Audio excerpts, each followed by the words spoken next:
coordinador, los jefes de área y algunos profesores a esta carrera que, dadas las circunstancias de la situación mundial, es de las carreras que tienen muchas más aplicaciones y de las más importantes, sobre todo en el área de las telecomunicaciones.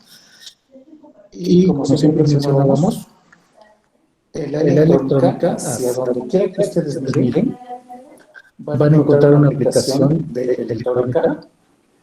Y esto nos lleva a que el ingeniero en electrónica es una de las carreras que tienen más campos de aplicación. Es que un eco. Ok, bueno, acá vamos a platicar brevemente de un poquito de historia desde la creación del transistor, donde se revolucionó la tecnología, hasta las aplicaciones más avanzadas y potentes de nuestros días. Vamos a ver lo que es la definición de electrónica, que es probable que ya la hayan visto en la materia de introducción a la ingeniería en electrónica. Y o en alguna otra parte, que son las ondas y la radiación electromagnética, por qué se aplican en nuestra área y por qué son tan importantes, las ramas de la electrónica. Después vamos a ver lo que es la unión PN. La unión PN se conoce como la unión de dos semiconductores, uno tipo P y otro tipo N, y dan como resultado un dispositivo que se utiliza en todos los dispositivos electrónicos que se están utilizando en la actualidad. Después un tipo de transistores que son los bipolares. Los transistores bipolares, luego la tecnología CMOS, otro tipo de transistores que son los NMOS y los PMOS.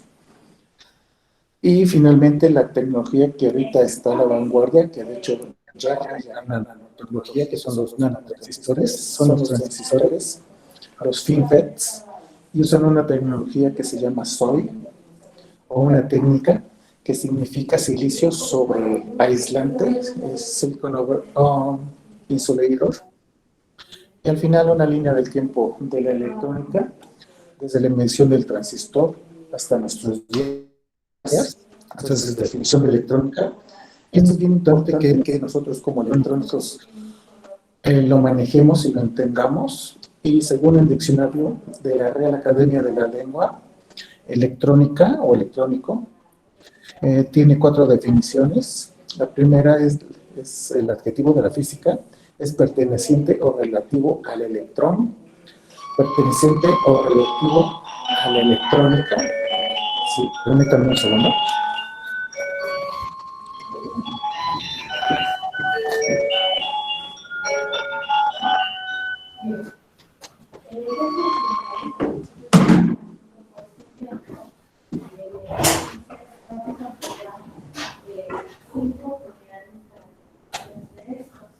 La primera es que todos son no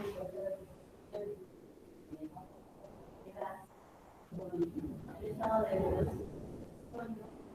el segundo punto es que este tipo de compuestos, cuando unen o cuando lo volvemos a disolver por el proceso de ionización, pues vamos a ver. El tercer punto es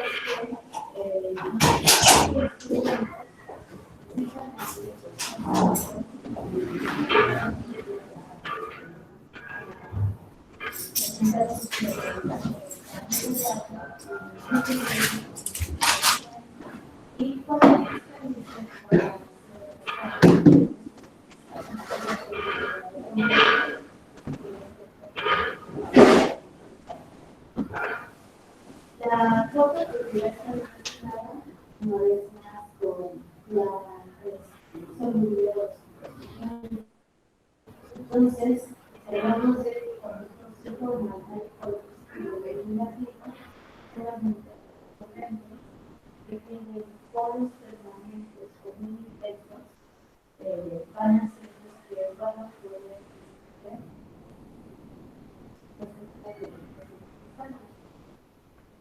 y la última propiedad está las instituciones de Estados Unidos son de las fuerzas del Ministerio de que son las más integradas.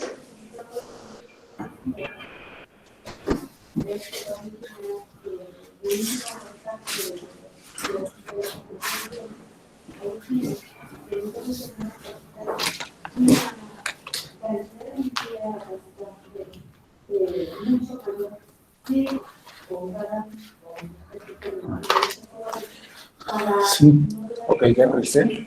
Les ofrezco una disculpa, es que se empezó a correr el viento y salió algo de imprevisto. Ok, nos quedamos en la definición de la electrónica, ¿no?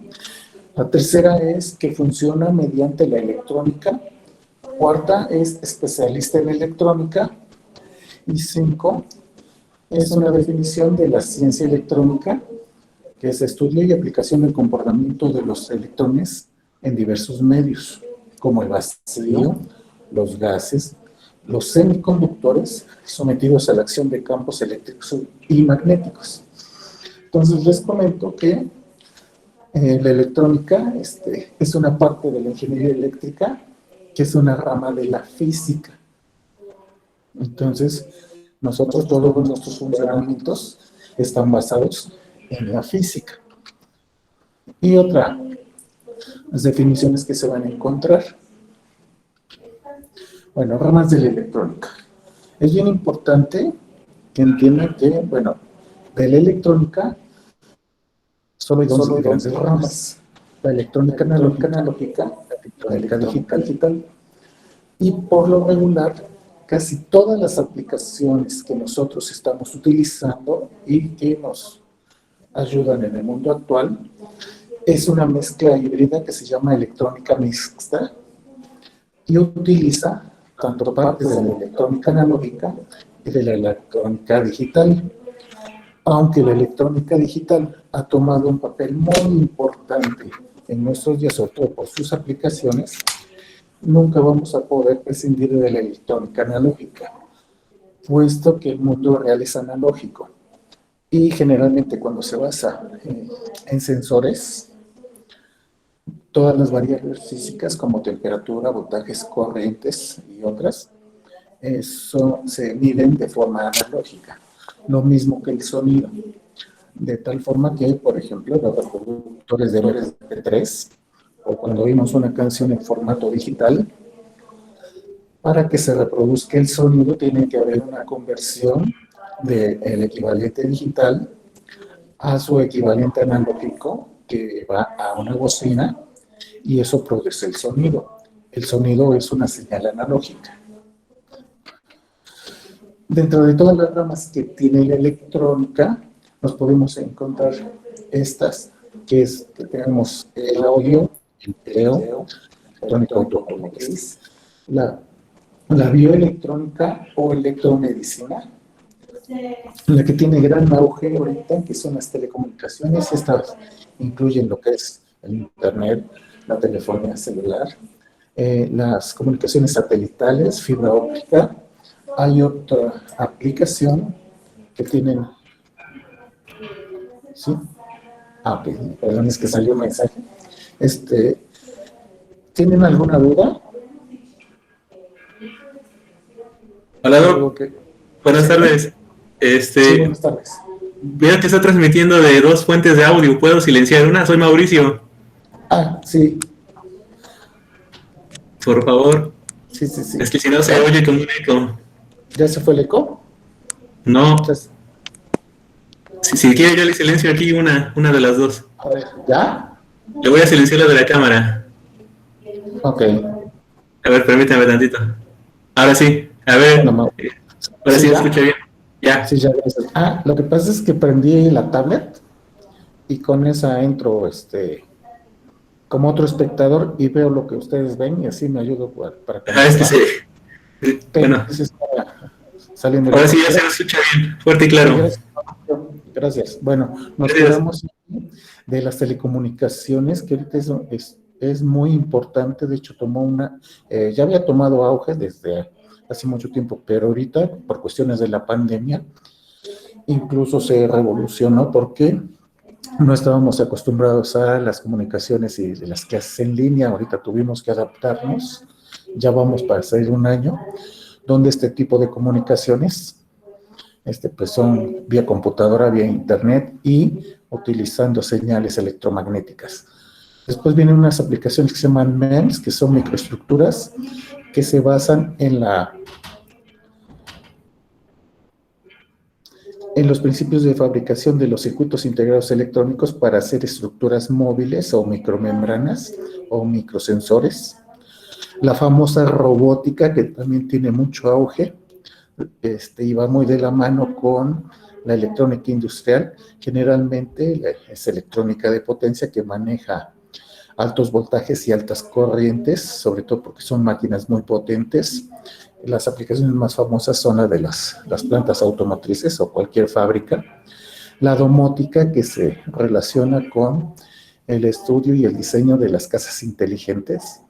La electrónica de consumo casi no se menciona, pero pues es de las más importantes y esa se refiere a todos los dispositivos electrónicos que generalmente utilizamos, desde el circuito electrónico de una cafetera programable, de un microondas, de un refrigerador, un reloj despertador que tenemos en el buró, nuestros relojes, y todas las aplicaciones es la interacción y la mezcla de todas estas ramas. De hecho, ya la mayoría de la electrónica de consumo tiene comunicación Wi-Fi, que son para las telecomunicaciones, por ejemplo.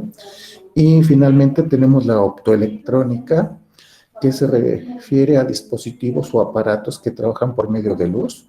De hecho, de los más famosos que tenemos de 2 décadas para acá son los discos compactos, los DVDs y los Blu-rays, que trabajan por medio de un rayo láser y son dispositivos optoelectrónicos, por mencionar algunos. ¿Sí?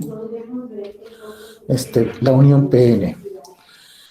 Rápidamente les voy a comentar que el silicio es de los semiconductores más utilizados, aunque existen algunos compuestos. Para que tengan una idea, existen casi 200 compuestos semiconductores y algunos elementos semiconductores.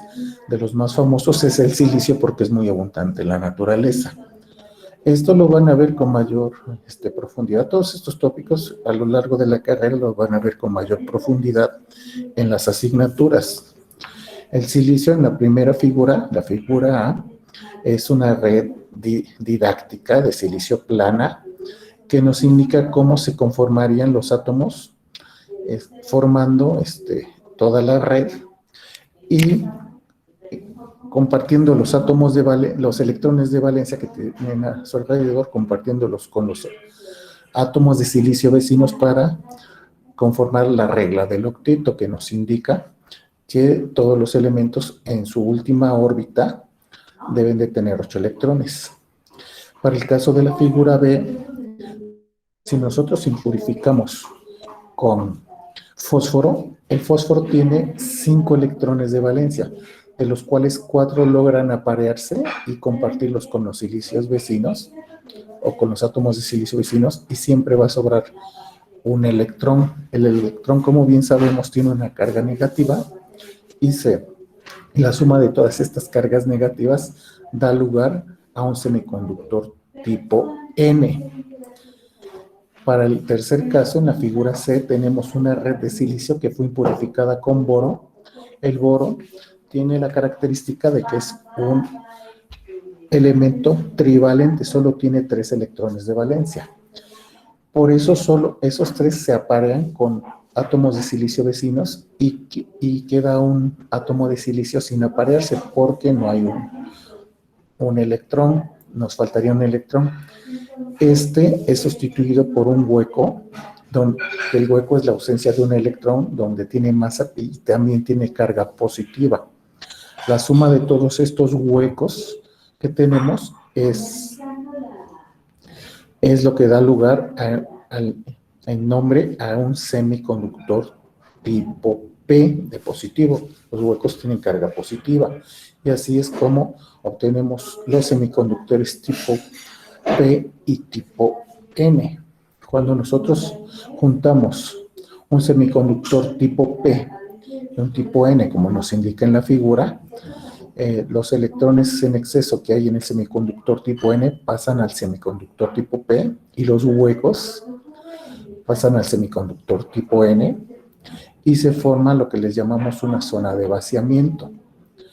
Es la aplicación más famosa de la unión P, son los diodos de unión, donde acá tenemos una unión PN es en estado estable cuando le aplicamos 0 volts, es decir, esto es como si la fuente no estuviera. En física, los semiconductores tienen unos niveles energéticos, donde tenemos arriba la banda de conducción y abajo la banda de valencia, y esto es acá donde se desplazan los electrones de valencia. Y un nivel, que es la probabilidad de que se encuentre un portador de carga, un electrón, un hueco, en la banda prohibida, que es esta.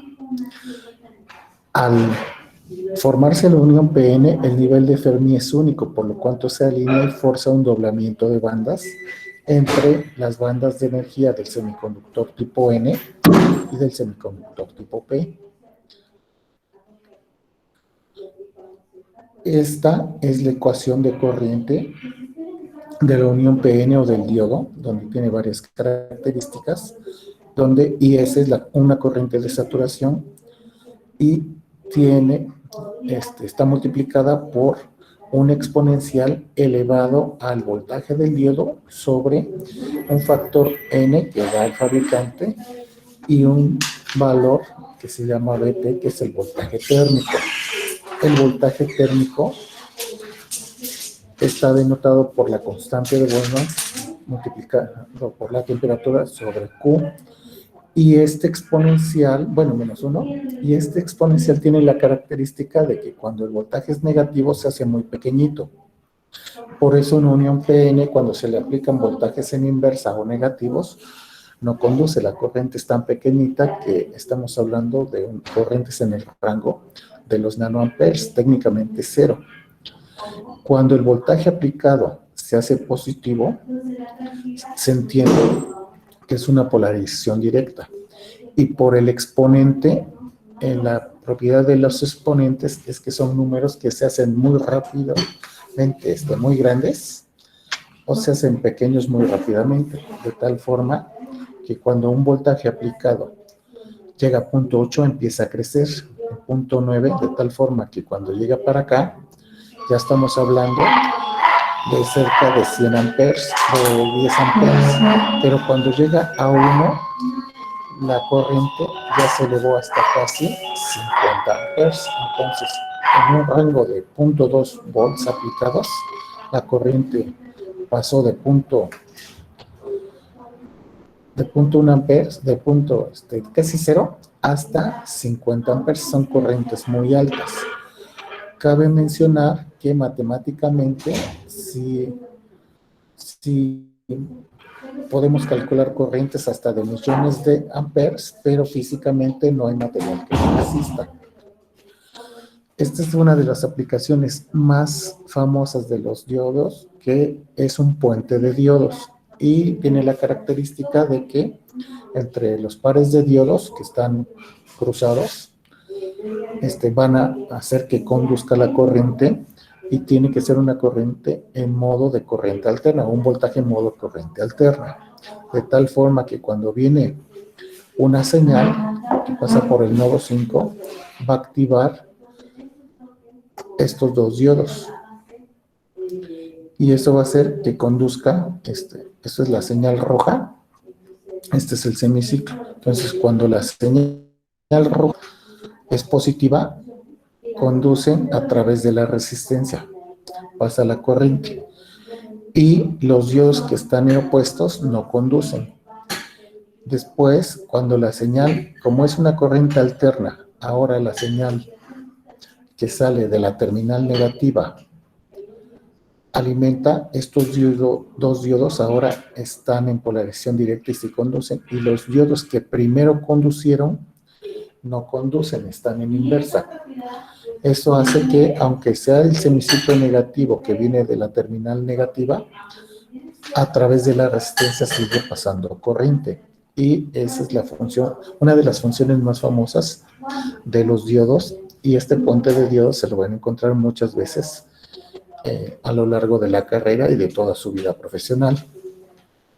Para el caso de los transistores bipolares, acá tenemos una fotografía del primer transistor que se inventó en 1947 por William Shockley, John Bardeen y Walter Archibald.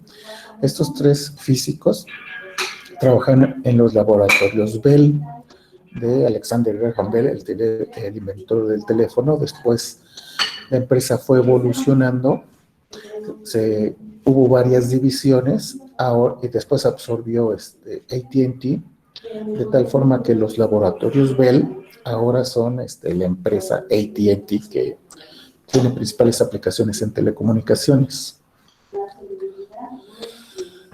Físicamente, los transistores existen dos, el NPN y el PNP. Estos símbolos los van a ver mucho a lo largo de su carrera. Son dispositivos de 3 terminales controlados por corriente, los cuales tienen un arreglo de semiconductores tipo sándwich, donde la primera es el colector, que es un semiconductor tipo N. Después, en medio hay un semiconductor tipo P, que se le conoce como la base.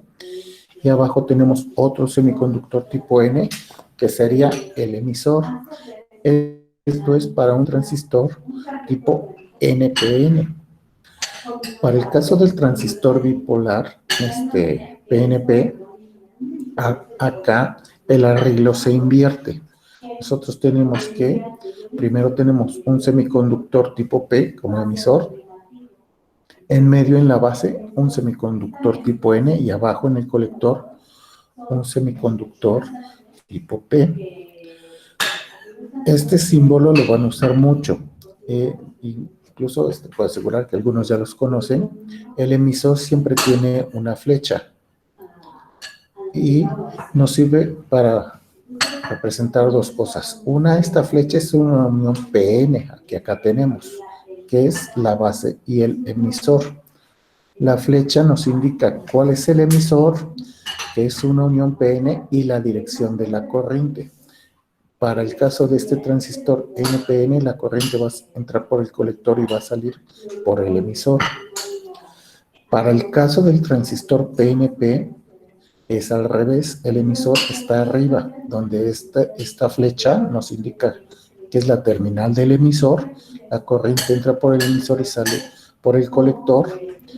Una pequeña componente se va por la base y sigue siendo una unión PN.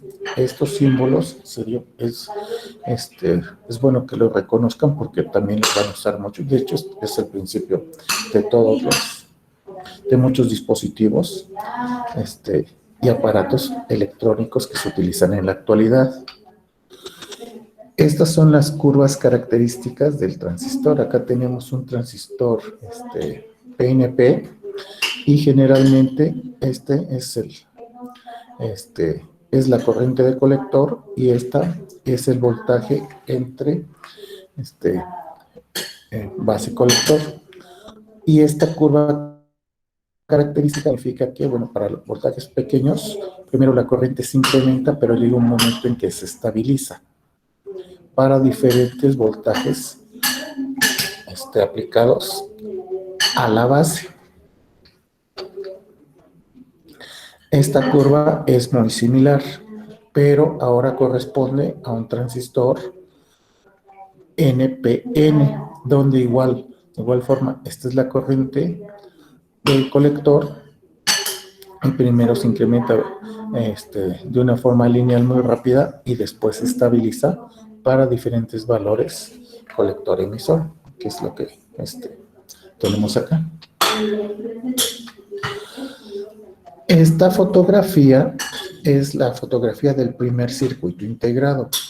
Los primeros aparatos, después de la invención del transistor, se fabricaban los transistores y se interconectaban. hasta que a Jack Kilby, el creador del circuito integrado, se le ocurrió que, ¿por qué en un solo proceso no se interconectaban varios transistores para no después estarlos interconectando de manera externa? Y así nació el primer circuito integrado, que tenía como 6-7 transistores, y fue lo que revolucionó al mundo. Fue hecho en 1959, el primer circuito integrado. Y eso nos lleva a la miniaturización. Los primeros circuitos integrados eran muy grandes, pero se dieron cuenta de que los efectos seguían siendo los mismos cuando se reducían de tamaño. Y llegó la tecnología CMOS. Son otro tipo de transistores, pero que trabajan de manera similar a los bipolares que les mencioné ahorita. Acá tenemos dos tipos de la tecnología CMOS, significa metal óxido semiconductor complementario. NMOS o MOSFET tipo N es metal óxido semiconductor tipo N, y el PMOS es la contracción de MOSFET tipo P, que es metal óxido semiconductor tipo P. Las obleas de silicio, este ejemplo parte de una oblea de silicio tipo P, es un semiconductor tipo P, donde hay un método que se llama implantación iónica y se crean estas regiones tipo N y una región de contacto para el sustrato. Es un dispositivo de 4 terminales. Para el caso del PMOS igual, se implanta un pozo N, que es un semiconductor tipo N, y después se implantan 2 regiones tipo P para las terminales. A diferencia de los anteriores, de los bipolares que tienen emisor, base y colector, ahora estos transistores tienen con puerta, fuente y drenador y sustrato, solo que el sustrato se va a confundir con la fuente, entonces le ponen bulk, que significa sustrato, está bien, es de inglés, y así se generan este tipo de transistores. Estos son los símbolos, existen varios, donde ahora el símbolo es muy parecido, solo que las terminales son rectas. Allá en los anteriores tenían cierto ángulo. Y estos son cuando se representan como si fueran dispositivos de 3 terminales. En realidad son dispositivos de 4 terminales, pero el sustrato se pone en corto con la fuente. El sustrato se pone en corto con la fuente para la mayoría de las aplicaciones. Por lo tanto, cuando se pone en cortocircuito fuente y sustrato, es equivalente a este dispositivo de 3 terminales. Y lo mismo para el canal N.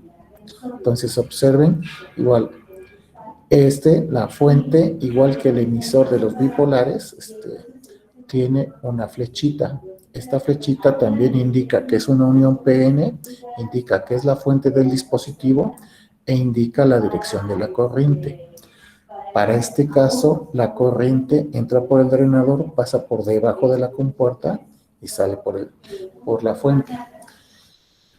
Para el caso del transistor canal P, igual, esta flechita nos sirve para identificar la fuente, nos indica que es una unión PN y la corriente. En este tipo de dispositivo, la corriente entra por la fuente, pasa debajo de la compuerta y sale por el drenador.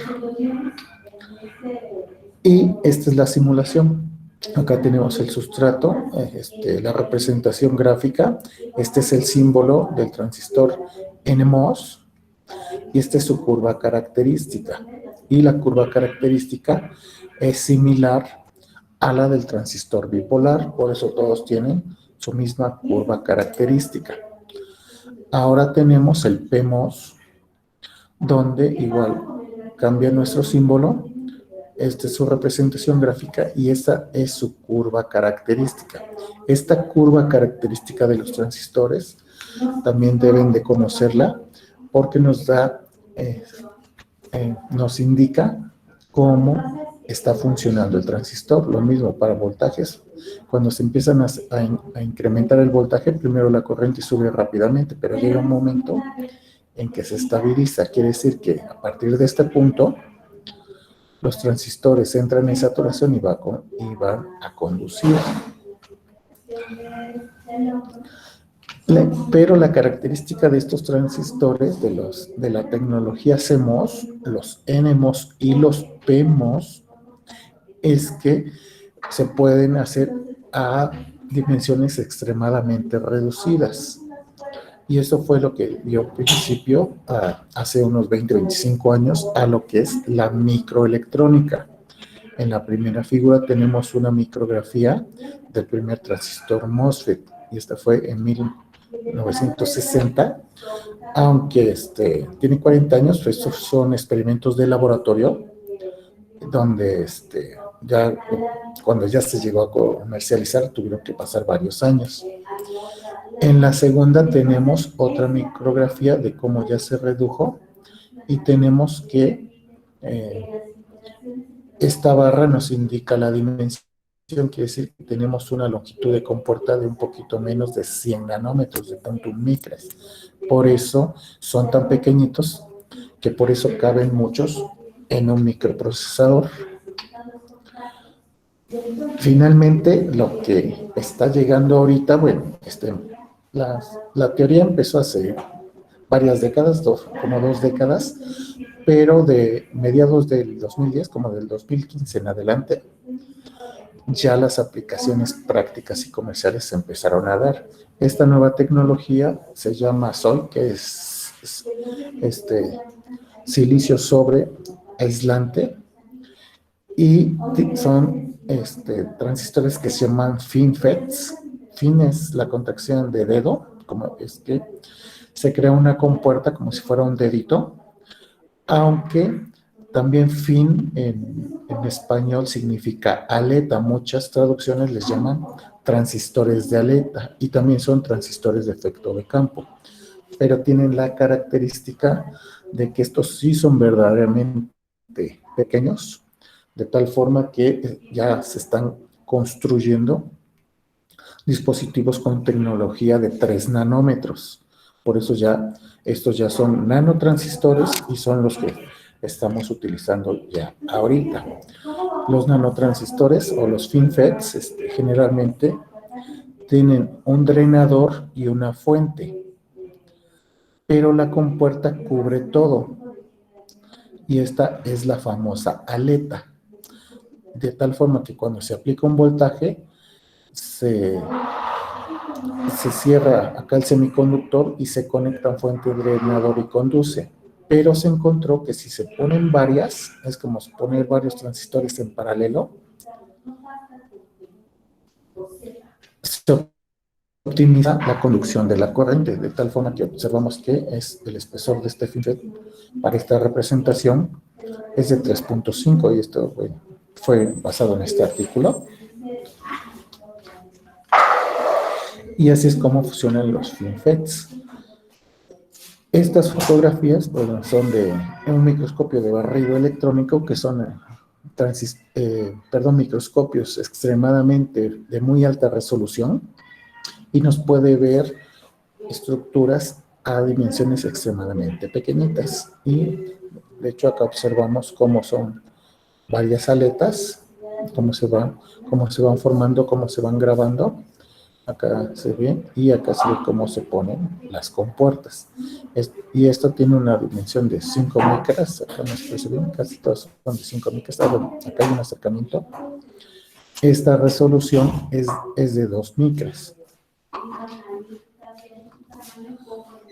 Y esto es el diseño asistido por computadora de una memoria SRAM, que es la que se utiliza mucho ya en las computadoras.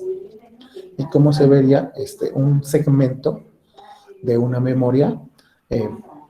Ahora todo se hace por computadora, son programas de diseño muy potentes para diseño asistido por computadora de circuitos integrados. El problema es hacerlos tan pequeñitos. Y Sí checan esta figura. Y como estamos hablando ya de nanotecnología, esta figura se ve que es una sonda que está cayendo sobre una molécula que es muy famosa últimamente, ¿sí? ¿Sí la conocen? No, ¿Sí? A ver, mírenla bien, todos. sí,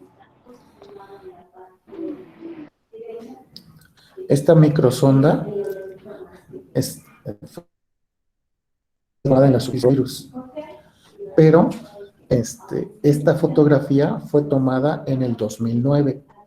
Entonces, como un comentario, los coronavirus siempre han existido.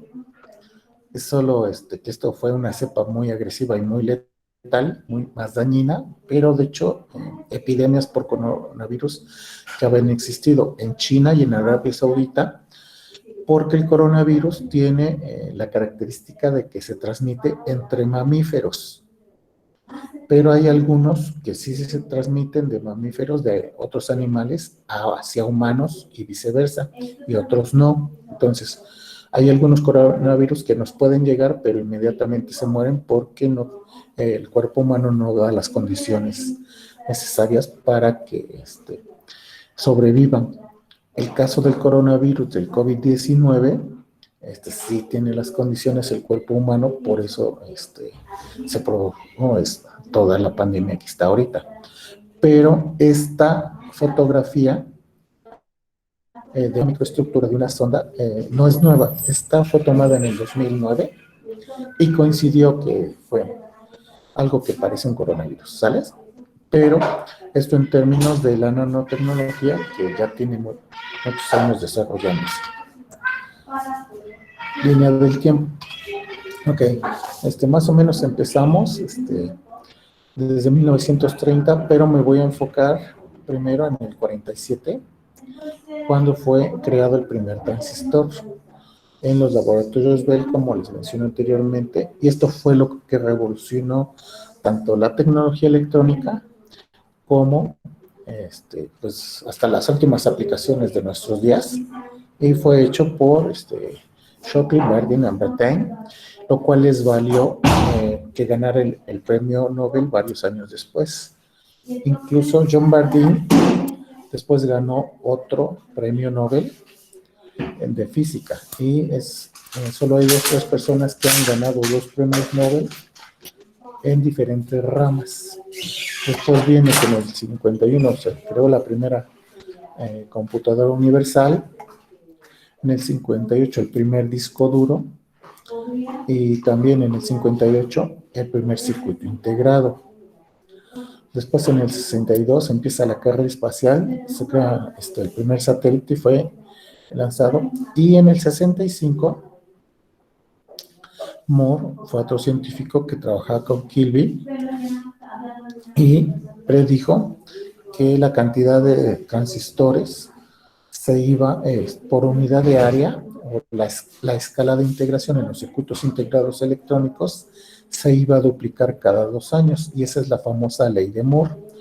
Después empiezan los primeros experimentos de Internet. De hecho, la primera red se llamaba ARPANET. Las primeras aplicaciones eran aplicaciones militares, y ya después se hizo muy común, y de tal forma que ahora ya es todo un sistema de intercambio de información que conocemos, que sirve tanto como para entretenimiento como para comercio y cuestiones financieras, ¿no? Desde los bancos hasta una simple compra. En el 71 se crea, se revoluciona el almacenamiento de datos, porque antes eran con cintas magnéticas, y se crea un disquete, que era un disco flexible de acetato que almacenaba información de manera magnética, y es el disquete de 8 pulgadas. Entonces era un disquete, estaba grandecito. Después saltamos hasta el 2001, hubo muchas aplicaciones. En el 2001 se crea el iPod, después en el 2002 se crea la Raspberry, aunque ya la telefonía celular había la carrera tecnológica de varias empresas dedicadas a eso. El BlackBerry, o la empresa BlackBerry, cuando lanza este teléfono, revoluciona y tuvo mucho auge. Para el 2006 y el 2007 empieza a salir el iPhone. En el 2006 igual el Wii, empieza igual a despuntar las consolas, aunque las consolas de videojuegos, las más arcaicas, son de finales de los 70s. En 2009 Sony lanza el PSP y en el 2009 Mac lanza la primera tablet. Después saltamos al 2014 con el iWatch y hay toda una lista de microprocesadores. En el 2018 los microprocesadores ya revolucionaron la tecnología, y de los últimos es el Core i9 y tiene varios modelos. Es el 9980 o 9980HK y se lanzó el año pasado y tiene 8 núcleos. Son tan potentes que por eso pueden manejar gran cantidad de información de manera simultánea, sobre todo gráficos, y se pueden utilizar gráficos o diseños de muy alta calidad. Acá tenemos lo que es un robot guía, que funciona en Japón, en el aeropuerto de Narita, y su función es dar orientación a los viajeros.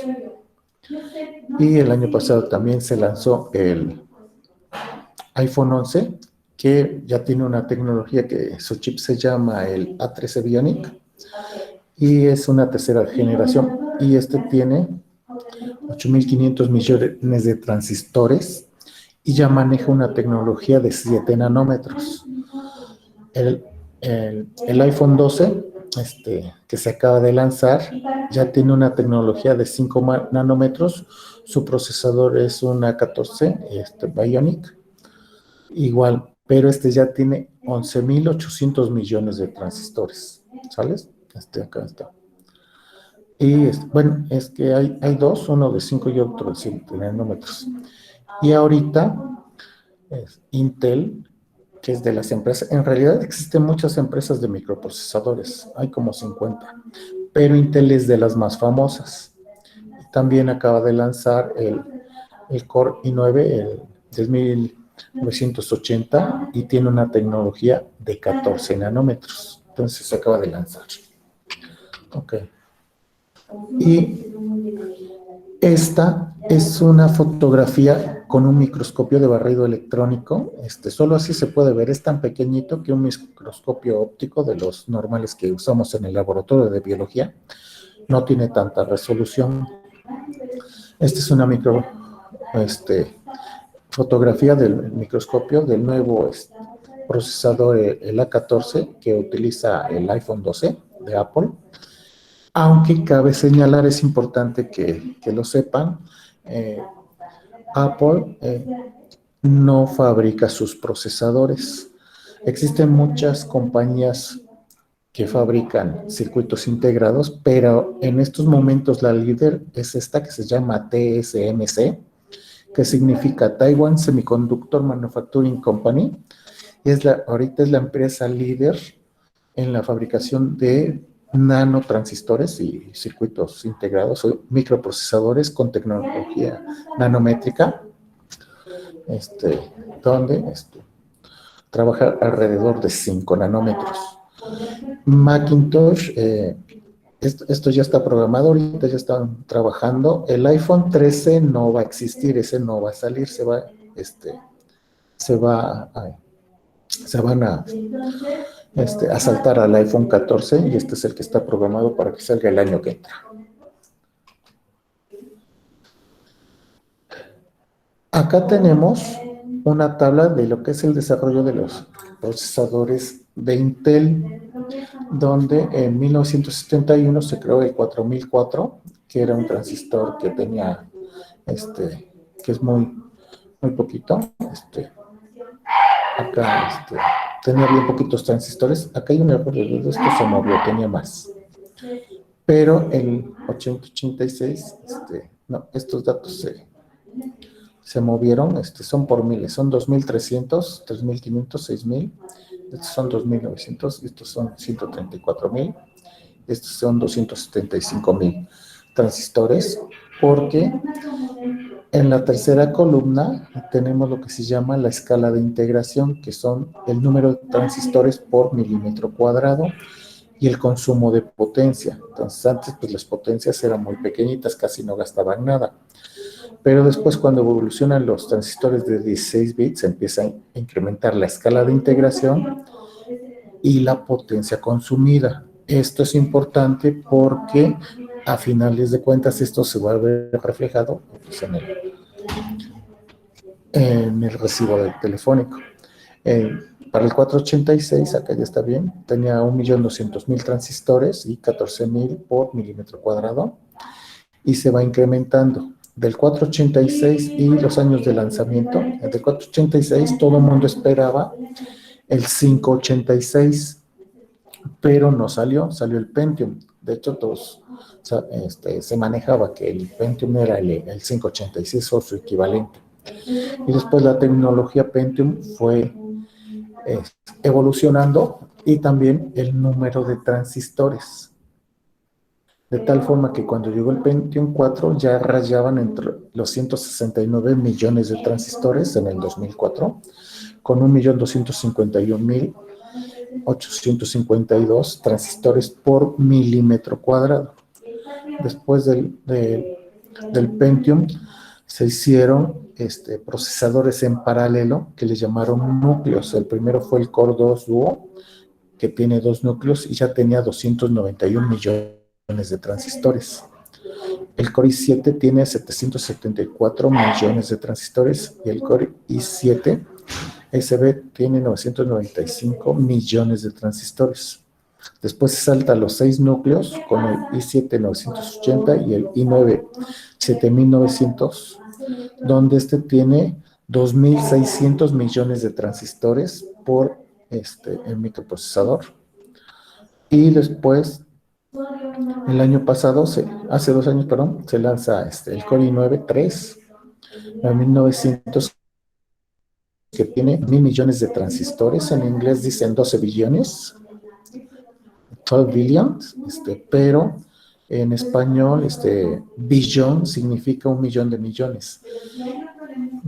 Billion o billón en inglés significa 1.000 transistores, entonces hay que tener cuidado con las traducciones.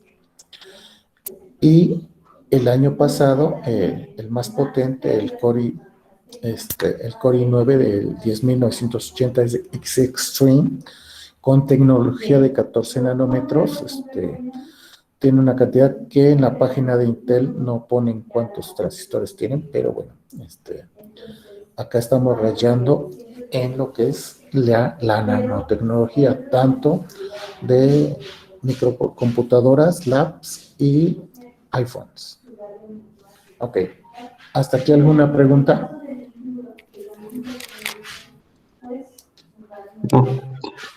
Ok, en realidad, voy a seguir hasta que se canse, ¿sale?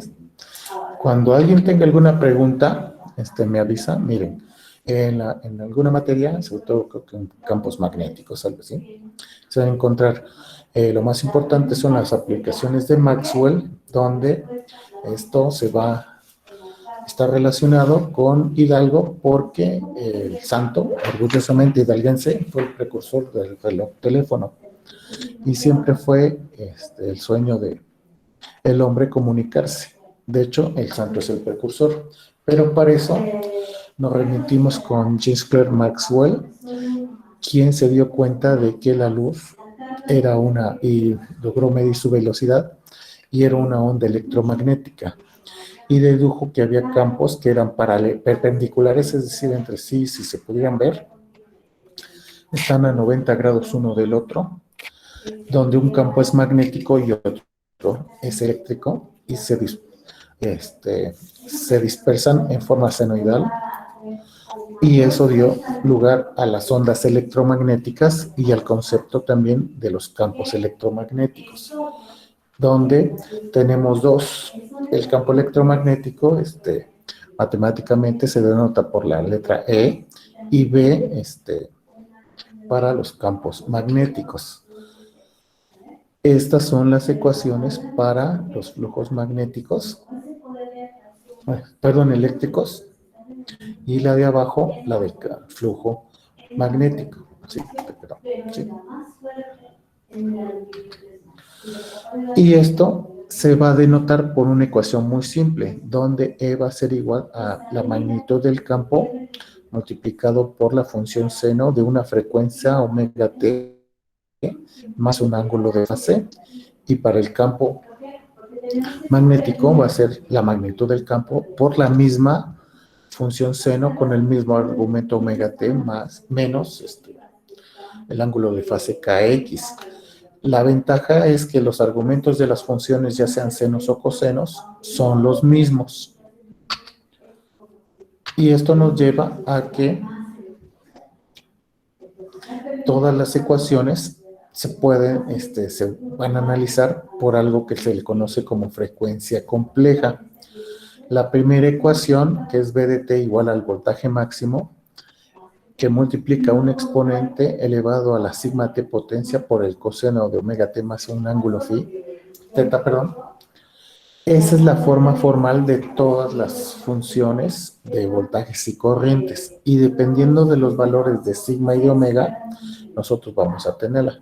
De tal forma que si sigma y omega son iguales a 0, el exponente se vuelve 1 y el coseno se reduce a el ángulo teta. Y la ecuación se reduce así. Si sigma es 0, pues el exponente se vuelve 1 y la ecuación 1 se reduce a la ecuación 3.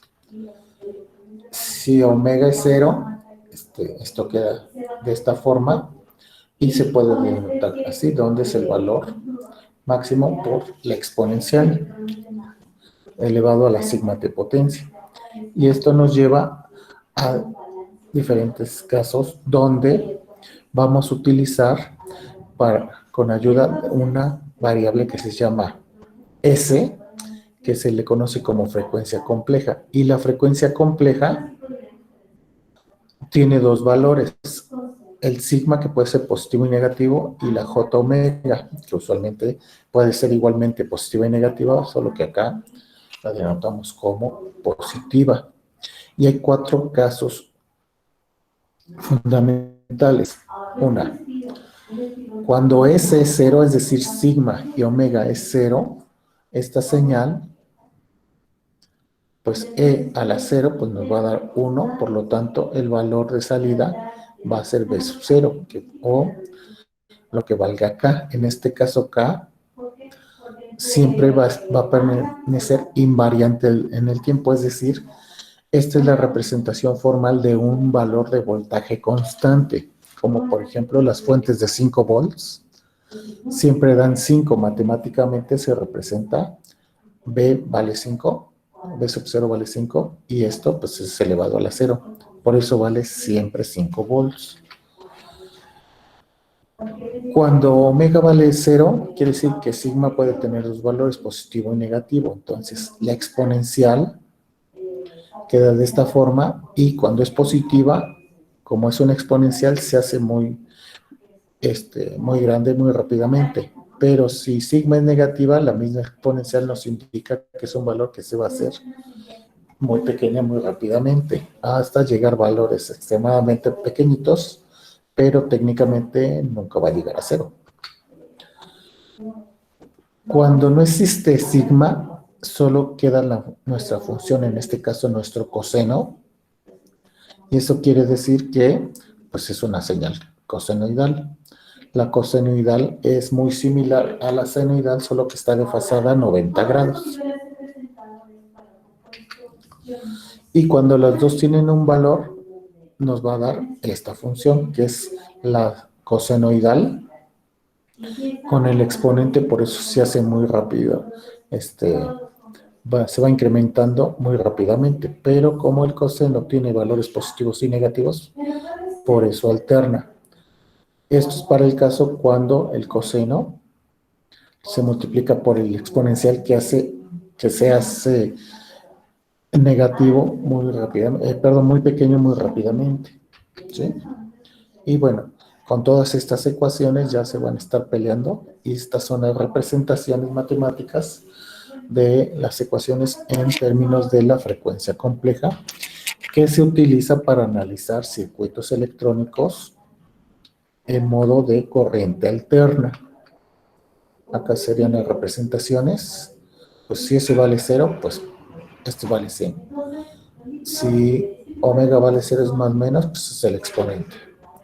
Si sigma vale 0, omega puede tener sus dos valores que se llaman conjugados y que agregue la función. Pero si ese tiene sus dos valores, su representación sería así.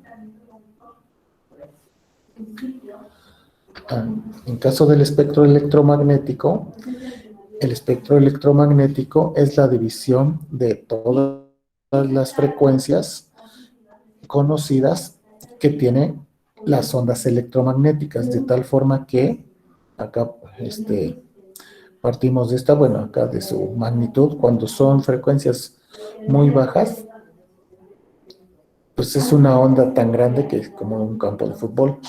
Pero cuando son muy pequeñas las longitudes de onda, estamos hablando de desde una ondita muy pequeña del tamaño de una bacteria, del ADN o de una molécula de agua, y toman dimensiones atómicas extremadamente pequeñas.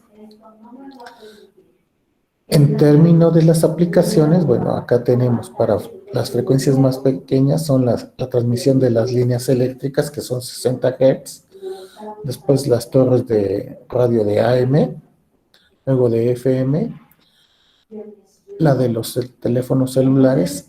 En el rango de las microondas está el horno de microondas, de su nombre, y se empiezan a hacer más pequeñas. Y cabe mencionar que este rango pequeño se le llama el espectro visible. Este espectro visible es el rango de frecuencias a las cuales el ojo humano es sensible, o en otras palabras, son las frecuencias que nosotros podemos ver y está dividido en los colores. De ahí sigue bajando y vemos lo que es el arco de la soldadura, que son altas, un poco empiezan a decrecer, pero la potencia empieza a aumentar. Por eso es peligroso ver directamente cuando se está soldando, porque puede dañar la retina y causar pérdida de vista o daño a la capacidad visual. Después siguen los rayos X y terminamos en las fuentes radiactivas. Entonces, este es todo el espectro de las ondas electromagnéticas, donde se manejan las frecuencias y las energías. Acá hay otro ejemplo del espectro electromagnético y del rango de las longitudes de onda, y este rango es el que mencionábamos, al cual es sensible el ojo humano, y es decir, es lo que nosotros podemos ver. Hacia arriba van aumentando de energía, por eso la frecuencia mayor que nosotros podemos ver es el violeta, y ya cuando salta al ultravioleta. Por eso también es peligroso exponerse a la luz del sol, sobre todo cuando se va a una playa o una alberca, porque los rayos ultravioleta tienen tanta energía que pueden causar quemaduras en la piel, y en casos muy severos, gente sensible, hasta cáncer de piel. Y para las frecuencias visibles más de menor energía, el último es el rojo, y por eso abajo tenemos el infrarrojo, que tiene muchas aplicaciones en telecomunicaciones. Este es un ejemplo de una onda senoidal que todos conocen. Este sería, por ejemplo, este es otro ejemplo de cómo al aumentar la frecuencia disminuye el periodo, aumenta la frecuencia y tiene este comportamiento.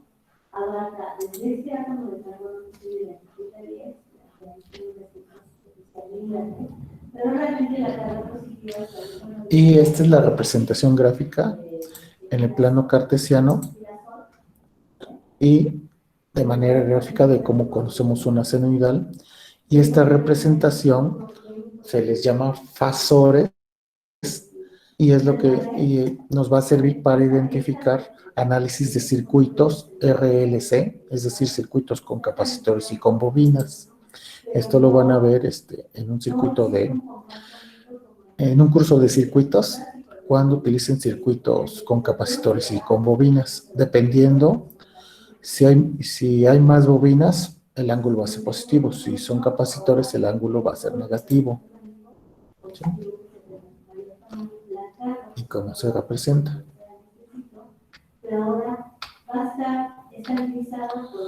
Y acá tenemos 3 ondas senoidales, las cuales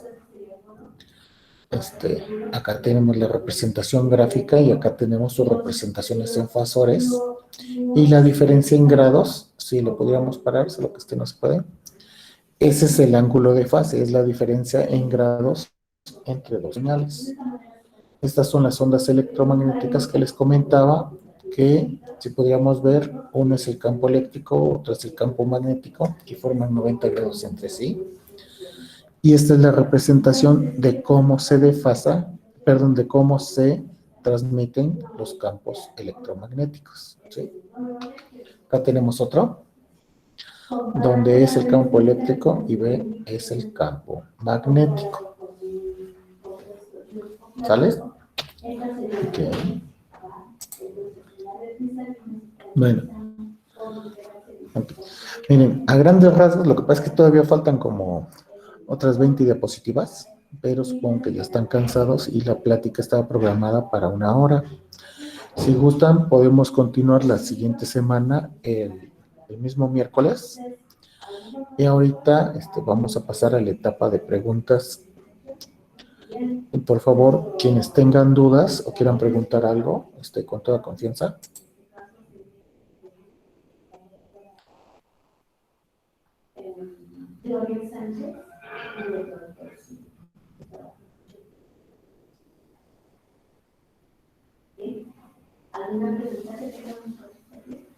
¿Sí? Maestro Mauricio. Aquí estoy. A ver, chicos, alguien que tenga preguntas. Sí. Dudas, preguntas, por favor, háganoslas saber.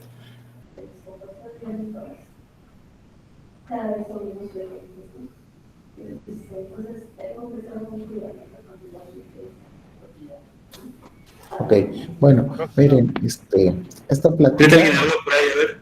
¿Sí? ¿Escuché que alguien dijo algo? Sí, aparte de mí. Aparte de nosotros. Sí. ¿No? Ok. Bueno, continuamos entonces. Sales, espérame, deja buscar Sí. Déjenme abrir. Otra propiedad periódica que se analizaba mucho era la vida electromagnética, ¿no? Y entonces la electromagnética, ustedes analizaban Permítame. Sí, saco. cuando el electromagnético es Sí, ya no quiere. el electronegativo, por ejemplo, podría ser el francio, que tiene 48. Ya no quiere. La electronegatividad llega de cotización. Empieza con P. La electronegatividad de Paucho.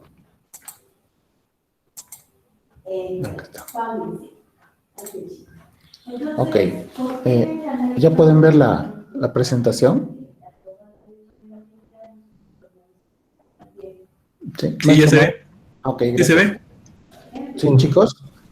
Sí, ya se ve. Ok, bueno, es que estaba comentando, miren, todos estos conceptos son bien importantes y ahorita los estamos hablando así muy someramente, de manera muy superficial, pero es bien importante que los conozcan. Terminando, les voy a mandar la presentación, el PDF al ingeniero Mauricio, al maestro Mauricio y al ingeniero Guti, por si alguien la quiere tener. Y ya en el transcurso de la carrera ya los van a ver más a fondo. Pero como electrónicos es bien importante que los conozcales, sobre todo, es bien interesante y prácticamente nuestra obligación como electrónicos saber cómo están hechos los últimos circuitos de la última generación. Sobre todo porque ahorita ya estamos rayando en lo que es la nanoelectrónica, aunque los conceptos tienen tienen como 30 años, pero las aplicaciones sí tardan mucho porque es muy difícil y muy caro hacerlas.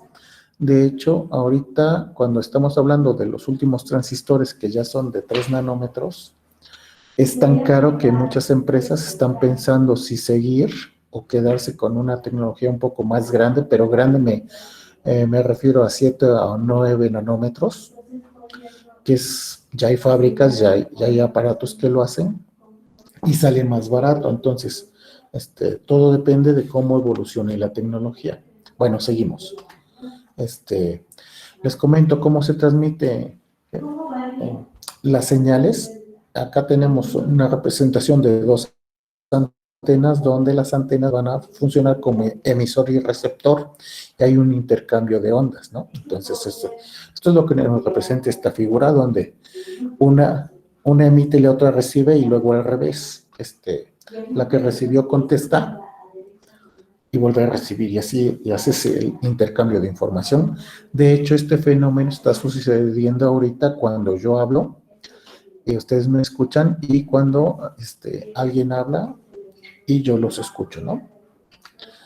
Pero en realidad las ondas electromagnéticas no se transmiten en forma de vector, en forma lineal, sino se esparcen en forma tridimensional, como nos indica la figura de la izquierda.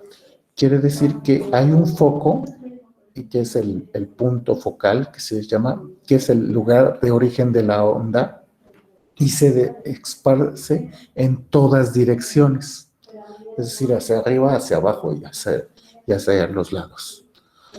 Más o menos como, si lo pudiéramos ver, serían esferas que se van haciendo más grandes donde va la señal. Y acuérdense que al ser onda electromagnética no necesita más que del aire, incluso ni del aire, y se esparce a través del espacio, que es lo que hace la antena parabólica. Entonces, imagínense que el centro de esta esfera es el núcleo o la fuente de la radiación electromagnética y se va dispersando de tal forma que empieza a viajar, pero en todas direcciones. Por eso un foco ilumina en todas direcciones, ¿sí?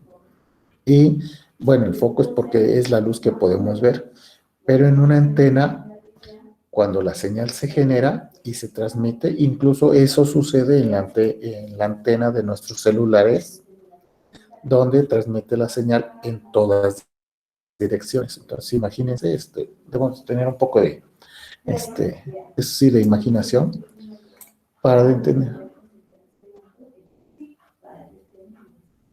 Ok. Sí, gracias.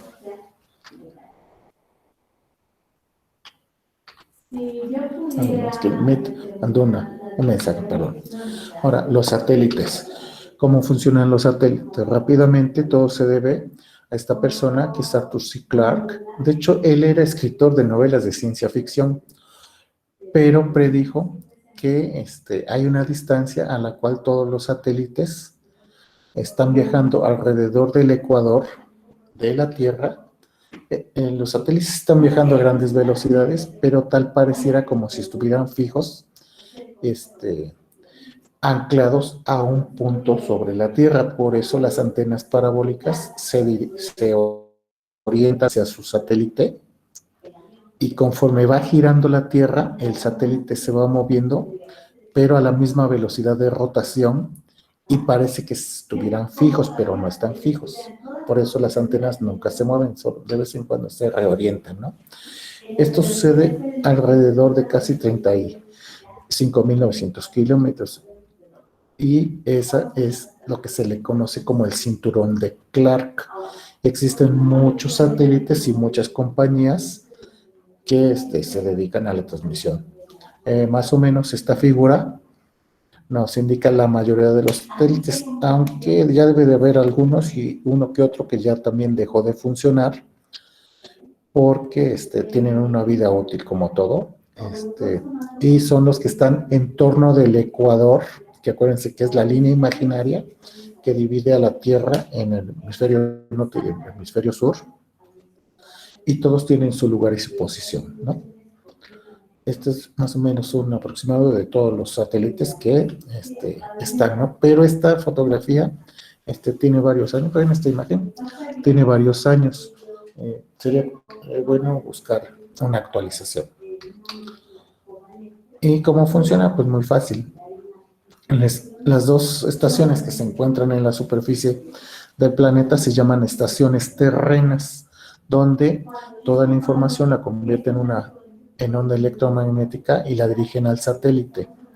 La señal se atenúa por la lluvia, el polvo, el ruido cósmico y varias cosas. Llega un poco débil al satélite. El satélite lo que hace es que la amplifica y la rebota, la devuelve a la Tierra. Y así es la transmisión vía satélite, que es la que está comunicando ahorita al mundo. Por eso es bien importante las telecomunicaciones y pues, son una rama de la ingeniería electrónica y todos los aparatos que están utilizando. Sobre todo ahorita que no podemos salir, entonces estamos comunicados con el mundo. En realidad, pues lo que hace pues es que es una señal que se manda al satélite. La antena es el plato y por su forma cóncava, todas las señales que llegan rebotan hasta este punto que se llama concentrador. Ahí recibe la señal y la toma, ¿no? Y la convierte ya después en imagen o en video o lo que sea la información. Bueno, en sentido contrario, la imagen se manda al satélite y el satélite la rebota. Los satélites, cuando regresan las señales, tienen una característica que abarca cierta área del planeta. Eso se le conoce como la huella del satélite o la pisada del satélite. Y esa es el área donde todas las antenas que estén dirigidas hacia él u orientadas hacia el satélite van a recibir la información. Y esto es como funcionan las compañías de televisión por antena. Entonces no decimos marcas porque no nos pagan, pero el Dish y todas esas trabajan de esta forma. La fibra óptica es un medio sólido, igual para transmitir, tiene la ventaja de que está blindada y se pierde muy poca información. Y como trabaja en forma de luz, también es muy rápida. La desventaja, pues, es que es limitada porque hay que tender las líneas. Y esto, pues, funciona muy fácil. De una fuente de luz se va a enviar una señal y la fibra óptica es un vidrio que fue estirado, se calienta y se empieza a estirar hasta que queda un filamento muy delgadito, pero no deja de ser vidrio. Pero aparte tiene la característica de que es un poco flexible o que es flexible. Como vidrio, las paredes internas son reflejantes, es decir, la propiedad de la luz de la reflexión es que rebota cuando incide. Entonces la fuente de luz se lanza y viaja en medio de la fibra óptica y va rebotando en las paredes internas hasta que llega del otro lado y ahí se detecta. Y también se utilizan dispositivos, es acá donde se conjugan las telecomunicaciones con los dispositivos ópticos u optoelectrónicos. Y más o menos funciona así, ¿no? Tenemos una fuente primero la información que queremos hacer, después la pasamos por un proceso donde la información analógica se convierte a la equivalente digital. La equivalente digital podemos entender que cuando prende es un 1 lógico y cuando se apaga el diodo es un 0 lógico. Y está prendiendo como nos indica este diodito. Después viaja a través de la fibra óptica y llega a un fotodiodo. la luz, como es una señal analógica, se va a codificar o su equivalente digital. Lo que habíamos dicho, cuando llega un haz de luz, se entiende que es un uno lógico y cuando no llega, se entiende que es un cero lógico. Pero este diodo está prendiendo y apagando de una forma extremadamente rápida. Por eso la transmisión de la información es muy rápida y tiene la ventaja de que, como está blindada, no hay mucha pérdida ni hay mucha interferencia. De hecho, ahorita una compañía que se disparó los requerimientos de señales de internet, acá en Pachuca metió fibra óptica y se dice que el servicio de Total Play es muy bueno porque es fibra óptica y así podemos ver el Netflix muy bien. Y bueno, después pasa por el decodificador y se obtiene a la salida el mensaje original, que es nuestro programa, nuestro partido de fútbol, lo que ustedes quieran ver en internet, ¿sale? O las consultas de Wikipedia. Y, bueno, con esto terminamos. Les recuerdo, yo soy el doctor José Luis González. Esa es mi dirección electrónica por si gustan anotarla y si después necesitan alguna asesoría, con todo gusto. O también, bueno, cuando regresemos, después les enseñamos el cubículo. Estamos en el edificio del área académica, el cubículo 32. O si no, también pueden contactarme a través del maestro Mauricio o del coordinador. ¿Sí? Hasta acá, ¿alguna duda o algo que quieran comentar? Creo que no. ¿Sí? Por lo menos. Todo bien, Doc. ¿Sí? ¿Sí les gustó? ¿Sí me entendieron? ¿O me tuve que ir muy rápido porque sí es mucha información? Pero, sí, de todas maneras, bueno, no, lo grabó, ¿verdad? Es que como que se escucha su voz sí, como robotizada. ¿Sí? Sí, es que, bueno, yo lo entiendo como así como de robotizado y como que de repente se traba. Ok. Bueno, entonces, si tienen algún tema de lo que mencionamos y después quieren profundizar, con toda confianza, me mandan un email y ahí lo vemos, ¿no? Sí. Ok, sí. ¿Qué más? ¿Sí? ¿Alguien más que quiera comentar algo? Otra forma de calcular la ionicidad de la hora con datos experimentales que va a utilizar. Sí, ok. Bueno, pues muchas gracias por aguantarnos, pero consideramos entre los profesores, el coordinador y un servidor, que es bueno esta plática para que vayan adaptándose a este tipo de tópicos. Y como les comento, existen miles de tópicos con los que se van a encontrar, pero estos son de los más importantes y los van a profundizar a lo largo de su carrera en las diferentes asignaturas que tiene el programa. Bueno, por mi parte es todo. Nuevamente, bienvenidos. Nos da mucho gusto que hayan elegido nuestra carrera. Esperamos conocernos personalmente lo más pronto posible, nada más que pase esto de la pandemia. También quiero agradecer al maestro Mauricio por su apoyo. Y ahí le dices al coordinador que igual muchas gracias por darnos la oportunidad. Bienvenido nuevamente y muchas gracias, Mar. Ok, entonces nos vemos. Ok, entonces, ahora sí que pasen buenas tardes. ¿Cómo se corta? Okay. Gracias igualmente, Doc. Hasta luego. Gracias, igual. Gracias, doctor. Hasta luego. Bienvenidos, chicos. Bienvenidos. Gracias. Gracias por venir. Gracias, Doc. Sale, bye, bye.